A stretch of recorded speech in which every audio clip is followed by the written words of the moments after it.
we also do, like I said, community partners. That would be a mental health partner, so like a counselor in the community or a psychologist or a psychiatrist.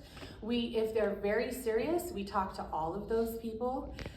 We also do something that's called a threat response, which is what, and I don't remember who said it back there, but is where we go through and we look at grades. Are they getting worse over time? We look at behavioral interventions you guys have put in.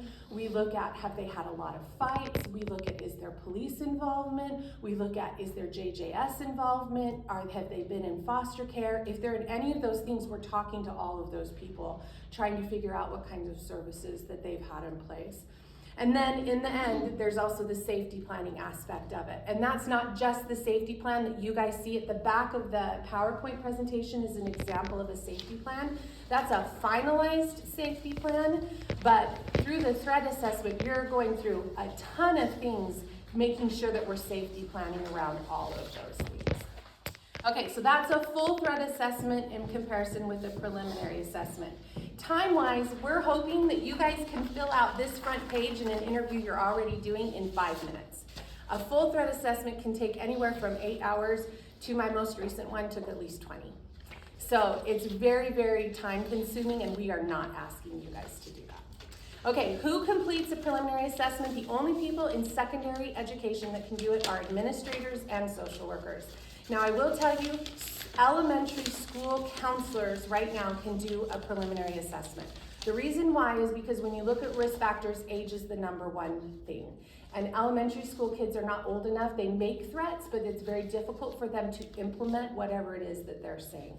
So we've trained elementary school counselors on how to do preliminary assessments. If you hire a new school counselor that comes up to secondary, they cannot do, even if they've been trained, they cannot do a preliminary. Now that may change down the road based off of feedback from you guys and all that kind of stuff, but as it stands right now, this is where we're starting it. Okay, for a full threat assessment, the only person that completes that is the school social worker. Okay, when to complete, you want to complete that immediately. Now this is where you guys are already doing it. And you'll see, if you look at the questions on the preliminary, that's this sheet right here. If you look on that, these are questions you're already asking. You do not have to ask these exact questions. What you're doing when you get it reported to you that a kid is threatening someone, you're automatically going through all of these things. That's how come it's really not, it's not an additional sheet that you're asking. After your interview, you're going back and you're filling in what you have already asked those kids onto this. So you guys always do that immediately. You don't really suspend, you don't do anything, you just talk to them, that's what happens. For a social worker with a full threat assessment, the goal is 5 days. The easy ones are 5 days, the hard ones, we try to get them done in 10 days. So it's 5 to 10 days. We do work with SPED, so especially with manifestations. The other person I didn't put on here, but when we do have a threat assessment and is a SPED kid, Jared Toon is trained and he does it with us. So there's 2 social workers that do any threat assessment, and if it's a SPED kid, Jared Toon takes the place of one of those social workers. So our goal is to get it done in 10 days so you do not have to do a manifestation meeting. Okay, and then last is suspension. Now again, I've said this a couple of times, I'm gonna say it over and over again. A threat assessment is not a disciplinary action. So we do not come up with any discipline from it. But the problem is that it's a lot of coordination between kids and families. And so what we are asking is that if you're doing a prelim and it's a big prelim and you're like, I don't know if I can do this. And I've heard this is the 3rd time I've done this training. So other principals have said, I may have a relationship with the kid. I may have a bad relationship with the kid. I just may not feel like I'm the best person to do it. You can still call your social worker to come and do the preliminary assessment. So you may have done your whole assessment in your mind, like your whole interview with the kid, and your mind may just not have been on this, and you didn't ask any of those questions. You're like, I don't want to go back and do that again. Call your social worker. They'll still come and help you do that. This is not to push it all onto you. Hopefully this is just sharing the load. If you've done the activity, fill out the form. If you feel like I haven't done the prelim and somebody still needs to come and do it, then you just call your social worker and they'll come and do it. Okay, but if that happens, please do not suspend those kids out of school, because if you send them home, we have to bring them back like 3 times to come back and do interviews and all that kind of stuff, so keep them in school. What if we're dealing with a safe school violation though? on top of that? Like, are we keeping them in ISS even in that situation? You're calling, okay, so if it's a safe school violation and it's a real one, it automatically jumps to a full threat assessment. So at that point, call your social worker, tell them what's going on, and let them know what's happening, and they'll even tell you, we don't even need to do a preliminary on that, we'll just jump into a full threat assessment. So if a gun is brought in, if a knife is brought in, if somebody has been stabbed, if somebody... So I'm saying, like, what if it is a pocket knife? Oh. That's found out. This happens all the time, right? Kids vaping, like this situation where we find a knife on them. They aren't wielding the knife necessarily, but maybe it's one of those that we're wondering, maybe there is something that's transient and we're deciding, like, it's a safe school violation. They should be, they've got a knife on them, so there's that side of the consequence, but then, I mean, should we keep them in ISS? We know that they for sure Yes. had a safe school violation. It is our number one responsibility to do threat assessments. So if that happens, we should be there in 10 minutes. So if you feel like this is a preliminary assessment that needs to happen, so your normal process would be to meet with the child and then to send them home, right? Okay, so if that happens and you feel like I need a social worker to do the prelim because I can't do it in this case, just call, we'll be there in 10 minutes. So they would only be in the in-school suspension for maybe 10 minutes until we get there. This is our number one priority. And if they're not coming quickly, social workers are not coming quickly, you should be calling Rochelle. Because we all know that this is what, I mean, hopefully we call them and say, hey, you're supposed to be here. But if that's not happening and it's a consistent issue, you should be calling Rochelle. So that's why in-school suspension, 10 minutes, 15 minutes at the most until they get in and hear what's going on, and then we do it. Now, if it is a safe school violation, say they bring in a butcher knife, okay? So you know this is gonna be, that has happened. All of these are real examples. So if they bring a butcher knife and you know that you're going to be suspending them, we're asking that you do not say you are suspended for a certain number of days. Instead, you are leaving it open-ended, stating you are suspended until the completion of a threat assessment. Now, you guys know, and we know, that means 5 to 10 days is what we're trying to get done. But the reason we're asking you to do that, and the River one is a really good example. The student initially got suspended for 2 days. Then we found out what had happened for fighting. Then we found out what had happened in the river, that they had held their head under the water, that they'd hit it on a rock. So now the suspension went to 10 days. Well, then we couldn't get parents to agree to do the threat assessment at the initial part. So then it's getting pushed out. So do you see how it keeps getting pushed out over and over? So you're just way better prepared if you just say, this is gonna be a threat assessment. We're gonna have a social worker calling you. Your student is suspended pending the outcome of the threat assessment. And then that way, our goal again is to get it done so that you're not hitting into any of those big manifestations and that kind of stuff. Go, I love that you're asking questions. Please keep going. Everybody's thinking. I'm trying to think, like, how do we document, I mean, infinite campus, when you're putting this in, don't you have to put an end date on how long they're suspended for? You can change it though, right? So, I mean, you put it in as 10 days. I mean, that's what we did most recently. We had a 10-day that we ended up, I think it ended up being 8-day or whatever. Like, is that what we do? Yeah. I mean, well, if you were, but then parents are going to see that it's a 10-day suspension if they look at an infinite campus. we actually, okay. If you know they violated something and you're going to do a suspension no matter what, right? Yeah. You could, legal will tell us something different. You could 10-day them and then say until we complete, you're suspended. They don't want, okay, we can't prove that they're guilty before we do the investigation, except whatever you'd suspend them for normally, for what you know happened. Maybe you know that they got in a fist fight, and in the fist fight they said they were going to bring a gun and come back and shoot the kid. Okay, so you're going to suspend them for the fist fight because there's evidence that happened. You couldn't really suspend them for saying that unless you have enough evidence that you know they said it. Does that make sense? So that's when let's say I suspend a kid for a fist fight that I don't know how you guys handle it, maybe a couple days, right? They're not gonna be done in a couple days. Yeah. So now the kid's back at school, or no, but then we say because we're doing, it's not part of the suspension, you're going to have to stay home. You're not suspended. You're going to stay home until the threat assessment is complete because we have to be able to safety plan before you come back. But that's not. So what attendance code do you put in for that? Is that like an excuse school I don't know.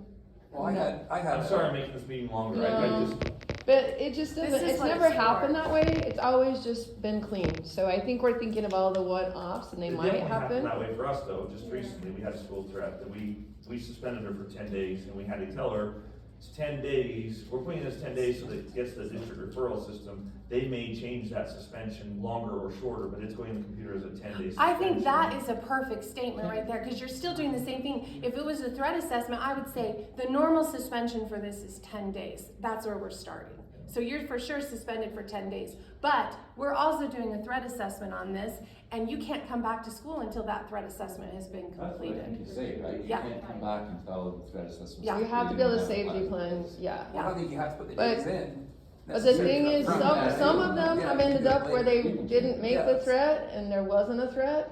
So that's where you have to be really careful. You can suspend up to 10 days for the fight if you choose to, if you want to, then you can. I'll tell you why this is such a big deal is because, and I answer this later in the thing, but it'll help go faster, is that parents have to give approval to do the threat assessment. And if they do not give approval, we cannot do it. And so our response back, so me as a social worker, that is not your responsibility to get the parent to agree to do the threat assessment. Your responsibility as an administrator is to say, hey, we're gonna be doing a threat assessment. They're like, I'm not doing that.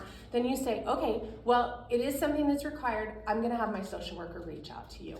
Maybe you can talk it through with them. They can answer some of these questions. But in the end, if the parent doesn't agree to do it, as a social worker, I'm saying, I'm so sorry, but because of the threat, we cannot bring your student back safely. So if you do not agree to do this threat assessment, we may have to educate your child in a different way. That is not something I have ever had to say, but for sure, I have had parents tell me they don't want me to do a threat assessment.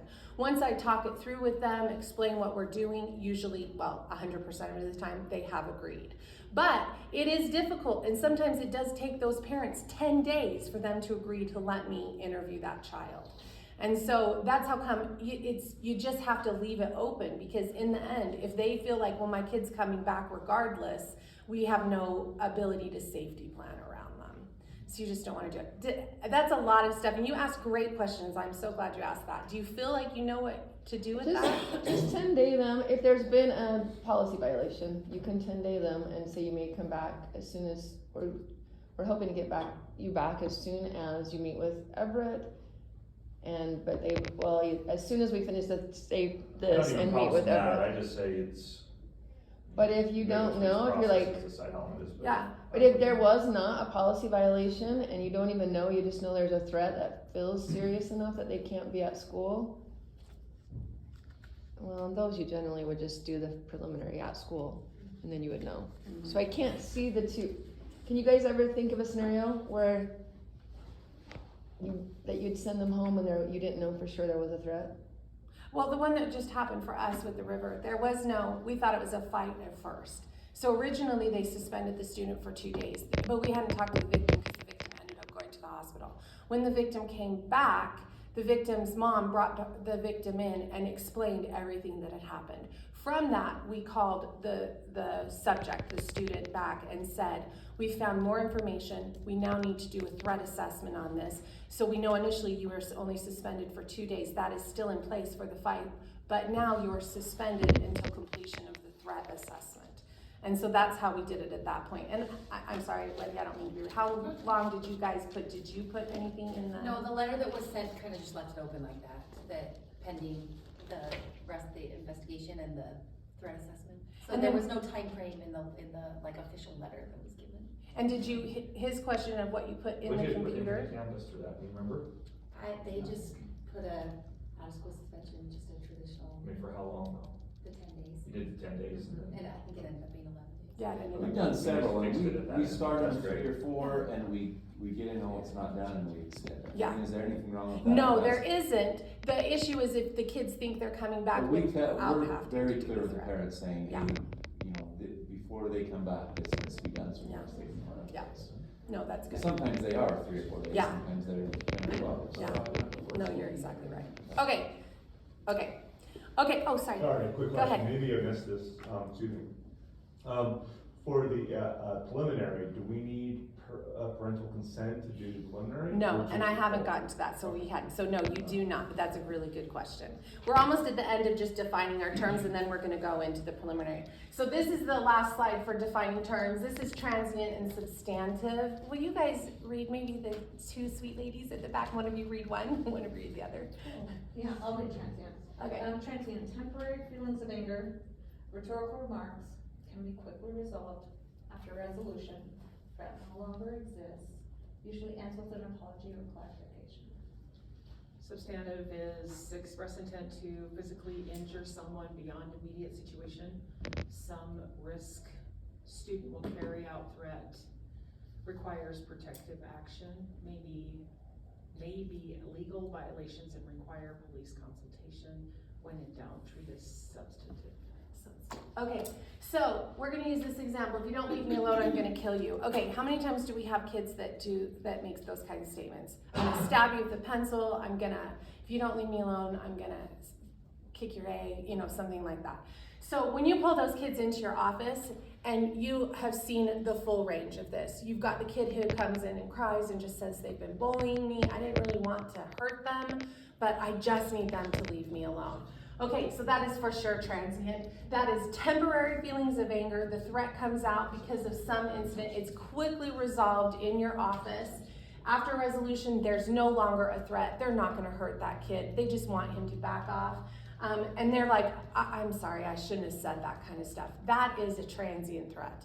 And that is no threat. When you're doing a preliminary assessment, this does not go to a full threat assessment. This stays right where you are. And this is the one that we're hoping you guys are filling out. So when you get one, and I'll be really honest, you're gonna have kids who come in like the shooting, shoot him in the head, and it was that's no threat because he never said he was gonna shoot anybody. He was talking about a video game. You're not gonna do anything with that.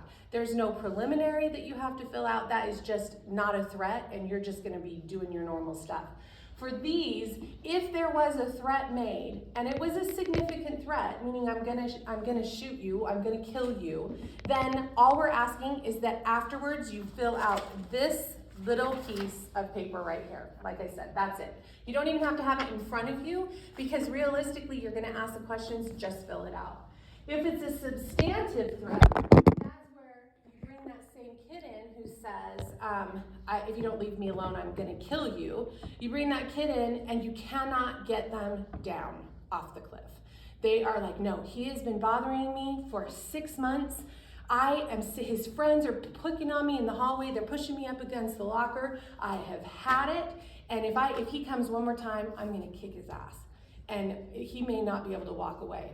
Those are where you're leaning more into substantive. You cannot get them off the cliff.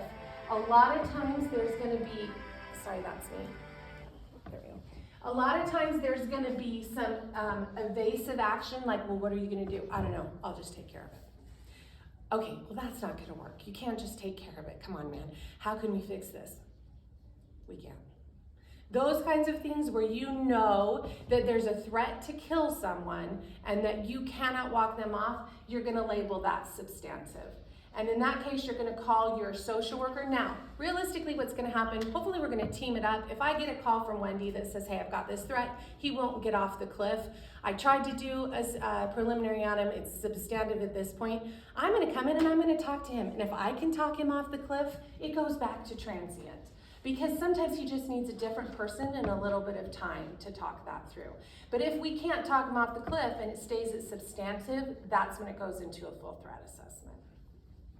Any questions on that? I have a question on the substantive part, some risk students will carry out. Whose risk? I mean, is that based on our, like, oh yeah, I'm a little bit worried? Yes. And what's that based on? Is it Okay. based on maybe some other? That's where and we're doing, great question. That is where we're gonna do the full threat assessment. The key observations is the one that helps you make that decision.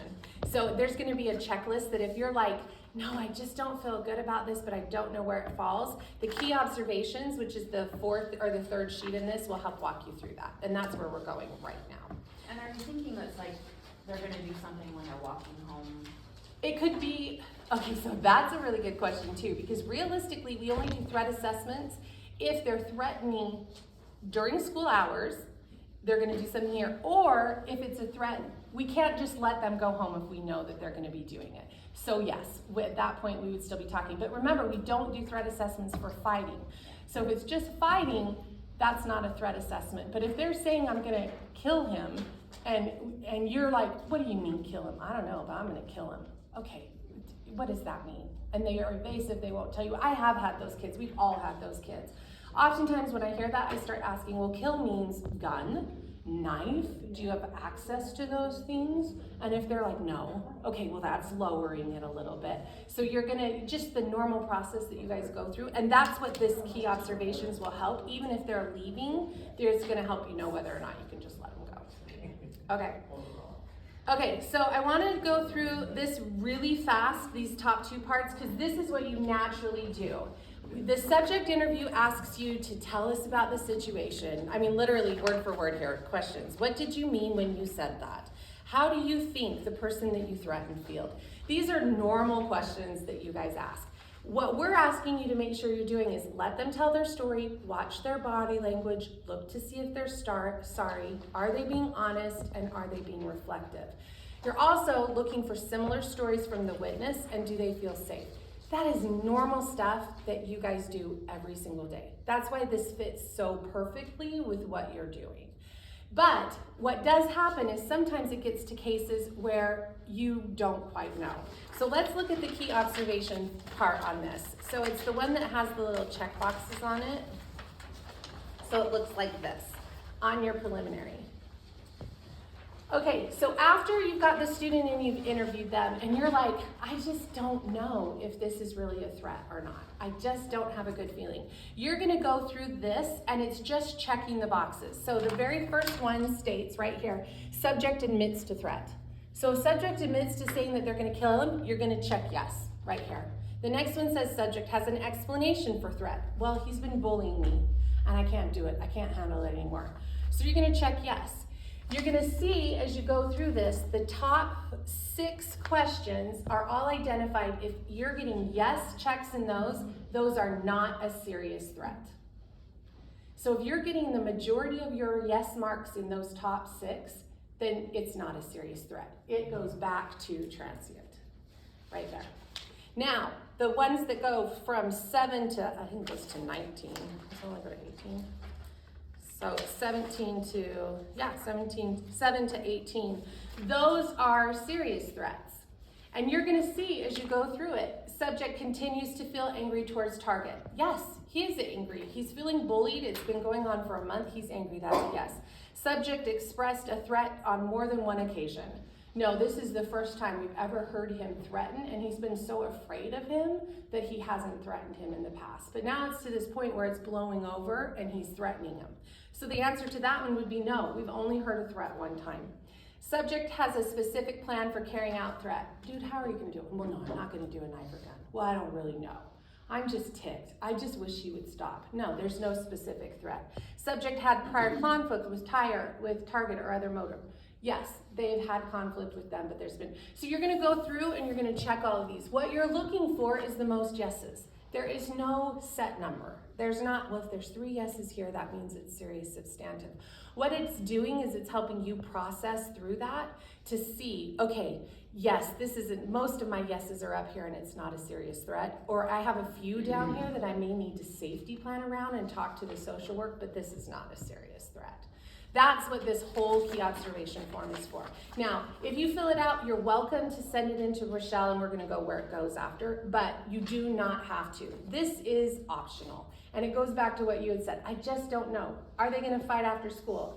Am I following my gut feeling? This gives you guidance on what is your gut kind of telling you. So you've looked that over, what do you guys think? Is it pretty clear? Can we add river or rock to number 2? So that's a really good question. Remember, a weapon is anything that can be used to seriously harm or injure or kill a person. I know it's evidence-based, so I don't want to throw off. Yeah, right. No, you cannot run. But really, a river, I mean, isn't that crazy? I never would have thought of a river as a weapon before. But yeah. So sincerely, so if a kid says, I'm gonna kill that kid after school, or I'm gonna I'm gonna beat the crap out of him after school, those are 2 different things. Yes. One we say is a threat, one we say Well, we'll see tomorrow with the suspension, like, right, I mean, at this point, I'm being facetious, but right, if they say I'm gonna kill them, or, then we go down this road. If they aren't threatening killing them, but we are gonna jump them, we're gonna beat the crap out of them, whatever, we're not going Yes, down this road. that's Okay. exactly I right. wanna be clear there. So a threat assessment does not assess, we're not looking at physical fights. We would be, I mean, it's just Right. way too much. We're only looking at seriously harm, threat, So it is seriously harm important to what they say injure exactly. or kill, yeah. Now, I will tell you this, and I usually bring this up at the end. There is an exception to this rule. Like I said, there's always exceptions. A group of kids beating up on one student, by law, is considered a weapon. The actual physical group. So if a group of students beat up one kid, those kids that beat them up will have charges pressed against them, and that will more than likely have a probation officer attached. And it's because they themselves are considered a weapon. So if you have a group of students that are threatening to kick someone's ass after school, now a group of students, you're thinking more along the lines of, is that a weapon? It could potentially be, and we're going from there. Awesome. Seems like some of the confusion is like the safe school violation Yeah, intermixed with that, Yes, right? Like, 'cause it some of the histories of fights or a pocket knife at school or some of those Yeah. things could be a safe school violation, but it's not a threat necessarily. That's right? exactly kind of right. the You're exactly confusion. right. I think that's the biggest thing, to keep it separate if you can. A threat assessment is used to safety plan. How do we keep these kids safe in school? Discipline is used because we've had a safe school violation, because something has happened that, and I mean, hello, I'm not an administrator, I don't know all the things you discipline for. But those are two very separate things. And one is not exclusive of the other. You may be disciplining a child for bringing a pocket knife, and it has nothing to do with a threat. You may be disciplining a child for bringing a pocket knife and he's making a threat. So they can be tied together. I don't think I've ever seen a time though where a threat assessment has not had some discipline attached to it. So there hasn't been a time like that. Okay, so I wanted to these are the key factors that I was talking about for determining a threat. So in the end, this is a little different. I'm pulling this from our full threat assessment. Oh my gosh, I'm so sorry, I keep hitting snooze. I'm pulling this from our full threat assessment. This is one of the things that the social workers look at all of the time. We use the key observations, but when it gets to a full threat assessment, these are some very specific items that they've identified that can dictate whether or not there's a threat. Student age is number one. If a student is super young and not capable, if they're saying, I'm going to blow up the school, and they are 8, that is very unlikely that they're gonna do that. So that is not a serious threat. It's not realistic. They don't know how to make a bomb or buy a bomb. Threat is obviously something has happened. It's a momentary expression of anger. And immediately these kids, when you talk to them, they retract, they apologize. They may have even been mad, but in the end, they usually say, it's my friend. I don't want him to be mad at me. I'm sorry that I said that. So those are not serious. A serious threat, student is capable. So a really good example is the picture where he had the gun that he was shooting up. That student actually did have access to guns. He had gotten a gun, which it was crazy because it was right during the Minnesota time, but he had gotten a gun from his birthday from his parents. They were not locked up. So student capable of carrying out the threat? Yes. Student is feasible and seem realistic? Yes. Student is serious and or evasive. That student was not, in their mind, not serious. But that student also had severe mental health issues, actively suicidal. So these are the things that are feeding into ours. Credibility of witnesses, and then we also look at, is student retracting and recognizing that that's not appropriate. So that's what we look at. Okay, so once you go through and you fill out your preliminary, if there's no threat at all, so the shoot you in the head, you're done. You don't fill out anything, you don't email it to anybody, you're just done. We don't need anything if it's not a threat.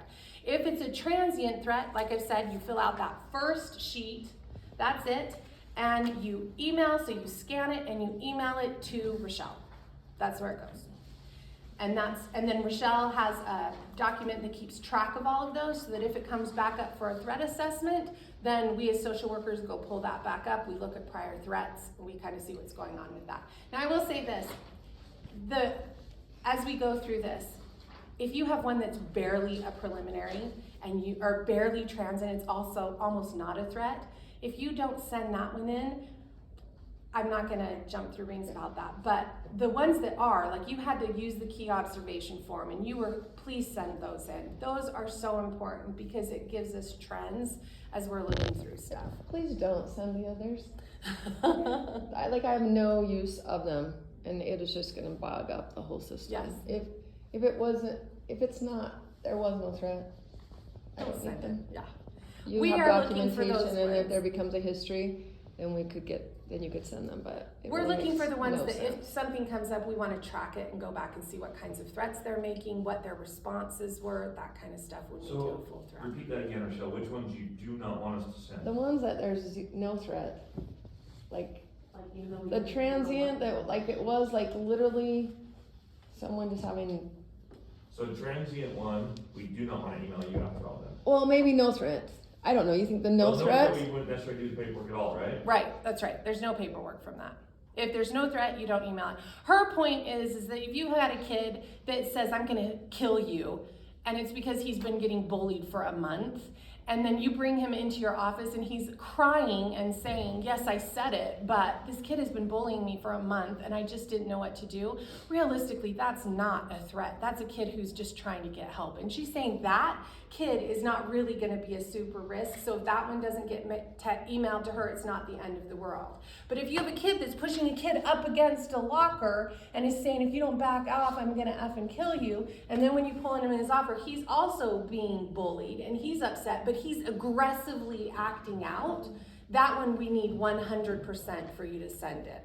So that's how come I said send in any transient. It's okay, don't overthink it, just send me whatever you want. If they say As the long F as if word, you, send it. I can They take don't them. say the F word, it's fine. I just think, We just work with think. a high school, every kid says. Yes. Yeah, I mean, So does every staff member, Just let's be kind of honest. think like, what, does this make sense for Rochelle to have this? That But is we a- do want a record of that, so the kids, Yes. maybe not so much you Infinite Campus and just say, Yes. hey, we did Yeah. a Yes. preliminary. That's it's what I think. Transient. Yes. Cause it's gonna end up with a lot of, I mean, it's okay, I just put it in a folder, it's not a big deal if I have a lot. But if it's in Infinite Campus, then we can find. Yes, out. and that's exactly right, Mhm. yeah. There's no harm with that, right? But if it's a serious, like it took you a while to talk them off the cliff, they were aggressive in their response to it, but it is a preliminary, they're not gonna shoot anybody, then I would say make sure you send that in, because if it's a trend from that, we need to see that. I mean, I can't tell you the number of times I go in and I hear from administrators, there was a preliminary done on this, and then I can't find the preliminary.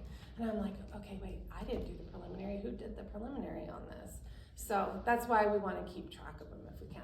Okay, if it's a substantive, so that means you are referring it to the social worker. And we're gonna try initially to stop it at transient. We're gonna re-talk to them, try to talk them off the hill. If that doesn't work, we go to a full threat. Your role will be to, number one, contact your social worker. If it's something that is if they've broken the law, you also need to contact your SRO. The SRO and the social worker will do different assessments. We usually just work with our SROs and setting it up and who's gonna do what and who's gonna do first. You also need to call Rochelle and Bart to let them know that you've done a referral for a substantive threat. And then the social worker will begin to work on it. How much time do I have? See, this is where it's a problem. So then the social worker will begin to work on it. And we have 5 minutes. So I want to talk about the decision-making team meeting if I can. So any quick questions on that? I have a question. Okay, go.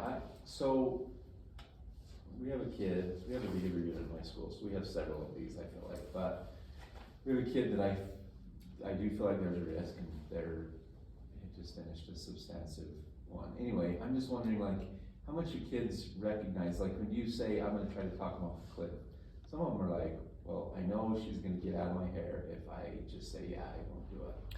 That's a really Like, good. that's a worry that we Yeah. always talk about. This It's like, is well, the big kid just thing, though. knows, I just can. We should, as a social worker, so sorry, as a social worker, I am always working with my administrators.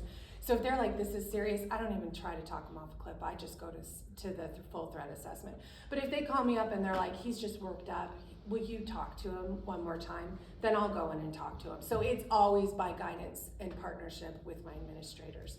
So if you guys are like, this is a full, I just go and do the full. I literally, you call Rochelle. Usually they've called me already. So usually what happens is you guys call Rochelle because that's policy. And then I'm already calling Rochelle and saying, I've already coordinated this. Is Jared needs to do it with me because it's a sped kid. Or I've already picked up, this social worker is gonna come. I've already contacted parents. So I mean, Rochelle knows, but I'm jumping on it the minute you guys have talked to me. Yeah. But do you feel like kids ever try to be manipulative Yes. and answer the right? 100%.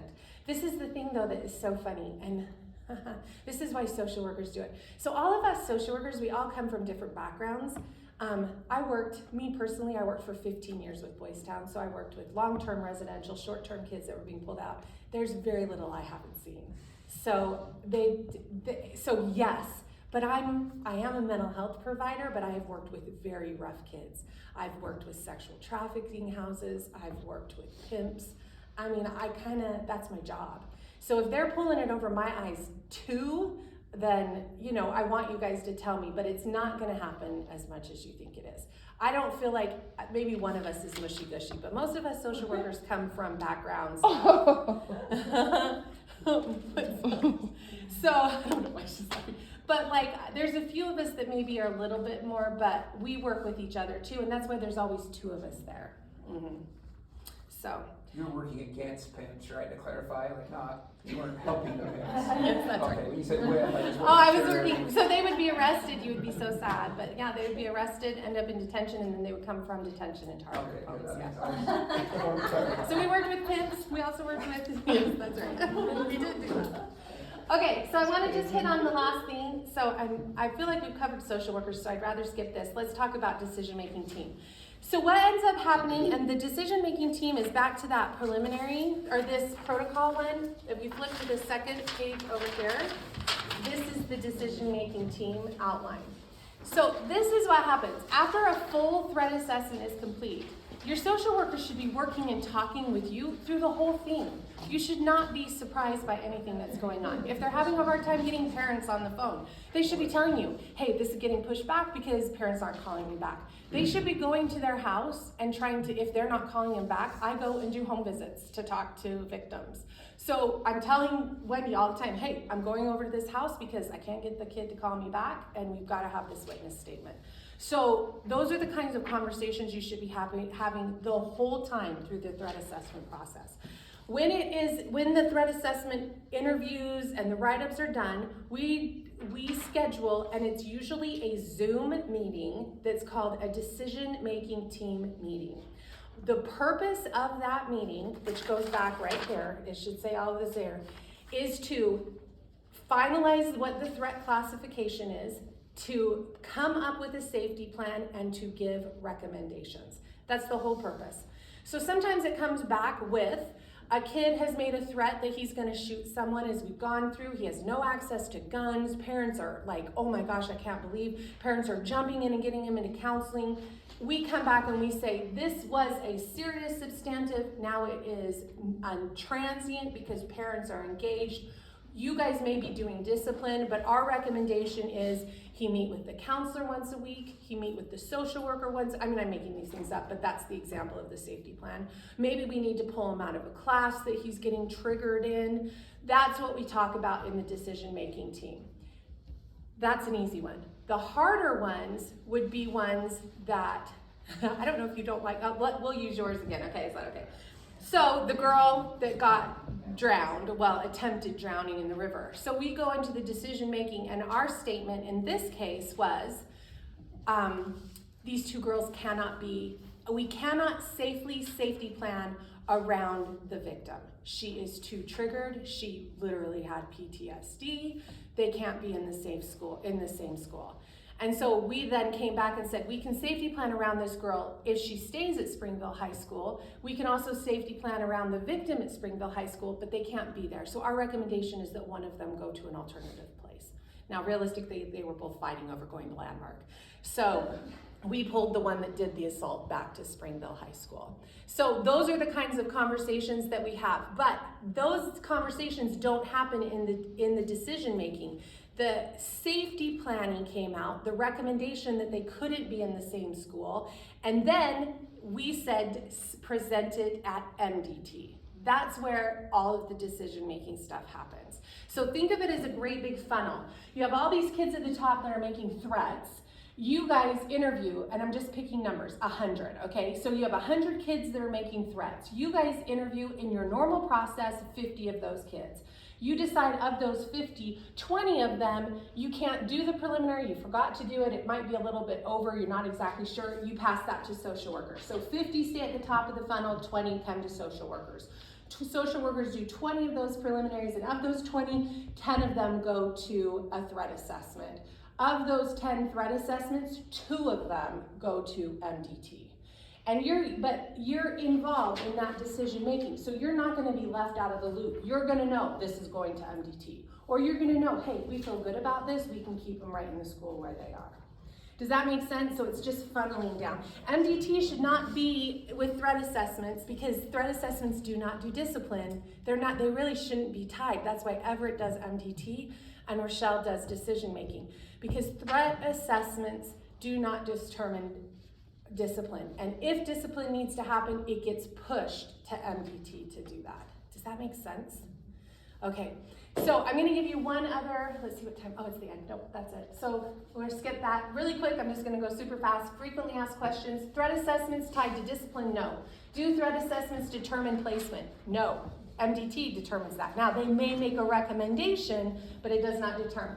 Do parents have to give permission for a preliminary? No, they do not, because that's your normal interview process. Do parents have to give permission for a full threat assessment? Yes. You will tell parents it's coming, and then you'll tell them the social worker will contact them.